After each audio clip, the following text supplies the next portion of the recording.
children, how are you all? I'm sure you all are fine and safe at your home. So children, let's begin with our next chapter, which is a Little Boy Blue. ये एक rhyme है, चलो बच्चों इसे साथ में recite करते हैं.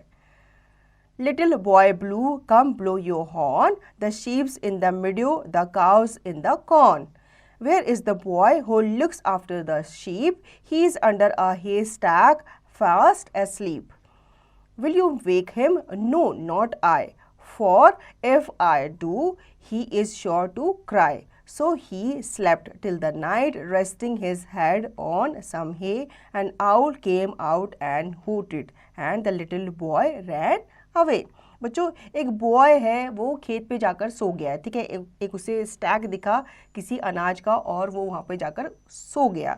अब वो उससे बुला रहे हैं कि भाई जल्दी आओ, जो शीप्स हैं वो कहाँ घुस गई हैं, वो खेतों में घुस गई हैं और वो सारा अनाज खा रही हैं. जो काउज़ हैं वो कॉर्न के खेत में जाके सारा कॉर्न खा रही हैं. तुम्हें यहाँ रखवाली करने के लिए रखा था और तुम देखो सो गए हो.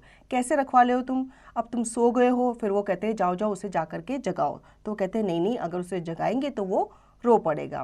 तो फिर रात हो जाती है क्योंकि वो इतना लंबा सो जाता है, दिन में सोता है और रात तक वो सोता ही रहता है. तो वहाँ पे आउल आता है, क्योंकि रात को उल्लू जागते हैं ना, तो उल्लू वहाँ पे आता है, वो उसे हूट करके जगाता है. और जो बॉय है वो उठता है, जागता है, वो देखता है अरे ये तो क्या हो गया है, ये तो रात हो गई है, नाइट हो गई है. और फिर वो वहाँ से फटाफट भाग जाता है. तो बच्चों आई होप आपको ये पोम अच्छी लगी होगी. अब इसका रिवीजन और दी गई एक्सरसाइज की प्रैक्टिस आप खुद से करेंगे.